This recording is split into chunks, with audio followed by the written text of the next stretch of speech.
సమర్పిస్తున్న వారు Ayursukha multi specialty Ayurvedic Vaidyalaya.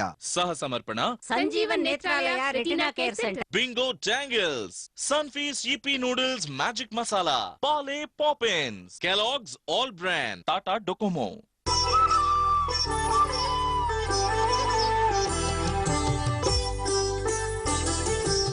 అందరికీ ఆయుర్వేద శుభోదయం.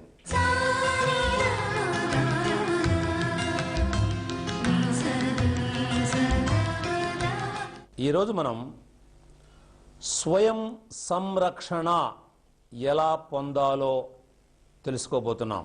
భోజనం చేసిన తర్వాత ఆడపిల్లలు ఇంట్లో ఉంటారు కాబట్టి వాళ్ళు ఇంటి సంరక్షణ కోసం స్వయంగా తాము ఏ విధంగా ఎలాంటి జాగ్రత్తలతో ఎలాంటి శ్రమశక్తితో ఇంటిని బృందావనంగా మార్చుకోవాలో తెలుసుకోవడం అనేది మన జీవన ప్రగతిలో అతి ప్రధానమైన విషయం.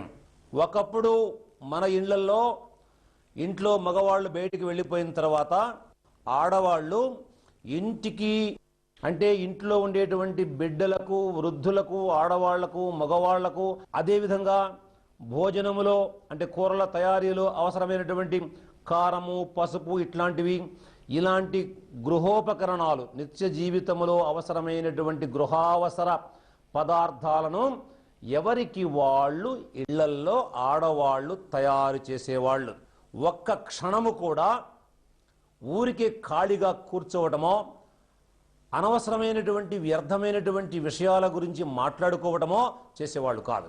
ఒక 5-6 లేదా ఆ వీధిలో ఉన్న వాళ్ళకు 10 మంది కలిసి ఒకే చోట ఉండి ఒక కారం కొట్టుకునేవాళ్ళు, లేదా పసుపు కొట్టేవాళ్ళు, లేదా మంచి తల నూనె తయారు చేసేవాళ్ళు. ఇట్లా ఇంట్లో నిత్యము బయట పదార్థాలను కొనకుండా, ఆ పదార్థాలలో ఉండే కల్తీ వల్ల ఆరోగ్యం నాశనము కాకుండా, అదేవిధంగా ఇంట్లో ఉండేటువంటి ఆడపిల్లలు వాళ్ళు తమ స్వయం శక్తితో పనిచేయటం ద్వారా శరీరములో ఘర్షణ జరిగి తిన్న ఆహారం బాగా జీర్ణమై వంటబట్టి వీళ్లకు బలానికి బలము, ఆరోగ్యానికి ఆరోగ్యం, ఆర్థికంగా లాభం కూడా చేకూరుతుంది. స్వయం సంరక్షణ మార్గము ఇతరుల మీద ఆధారపడేటువంటి దుస్థితి ఒక మనిషికి కానీ, కుటుంబానికి కానీ, జాతికి కానీ, దేశానికి కానీ రాకూడదు. స్వయం సమృద్ధిని ఏనాడు మనం సాధిస్తామో ఆనాడే మనం ప్రగతి పథంలో పయనించగలం. ఒకప్పుడు ఉన్నటువంటి ఈ పద్ధతి ఇవాళ నశించిపోయి ఊరికే కూర్చొని ఇంట్లో మగవాళ్ళు పిల్లలు బయటికి పోయినంత చాలా మంది ఆడపిల్లలు ఉద్యోగాలు చేసేవాళ్ళు కాకుండా మిగిలిన వాళ్ళందరూ ఏదో ఒక ఉబుసుబోక ఊకదంపుడు మాటలు, పనికిరాని వ్యర్థ ప్రసంగాలు చేసుకుంటూ ఒకరి మీద ఒకరు ఆ మాటలు ఈ మాటలు చెప్పుకుంటూ తన్నుకుంటూ గుద్దుకుంటూ తిట్టుకుంటూ మనస్పర్ధలు పెరిగిపోయి ఇలాగా ఇవాళ జీవిస్తూ ఉన్నారు. అది జీవితం కాదు. మరికొంతమంది హాయిగా సుష్టుగా తినటం, సాయంత్రం దాకా హాయిగా పండుకోవటం, పొట్టనింత పొడుగుని పెంచుకోవటం, ఈ పెరిగినటువంటి పొట్టల వల్ల, ఆ స్థౌల్యం వల్ల, ఆ చెడు కొవ్వు పదార్థం వల్ల, ఆ చెడు వాయువుల వల్ల అనేకమైనటువంటి వికృత రోగాలు పాలై రోజు ఆసుపత్రికి వెళ్ళనటువంటి రోజు లేదు, రోగముతో కుమిలిపోయినటువంటి రోజు లేదు. ఇది దరిద్రం, అసహ్యం, దౌర్భాగ్యం. అలా ఉండకూడదు. అసలు రోగం అనేది మన ఇంటి గడప దాటి లోపలికి రావడానికి భయపడే విధంగా మీరు చేయాలి. మనం చూపించాం మీకు అగ్నిహోత్రం. పొద్దున సాయంత్రం విధిగా 1 అర్ధ గంట సేపు ఇంట్లో పొగవేయండి. తలుపు తీసి పెట్టండి.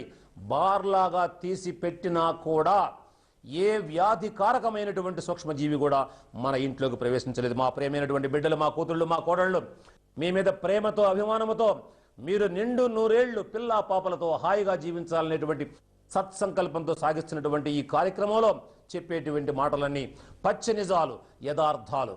కాబట్టి మీ మంచి కోసం చెప్తున్నటువంటి ఈ మాటలను మీరు తప్పకుండా వినాలని కోరుతూ, ఇప్పుడు ప్రగతికి మూలం పురుషుల్లో పురుషుడు ఏ విధంగా ఈ సమయాన్ని ఉపయోగించుకోవాలో తెలుసుకుందాం. చూస్తూ ఉండండి.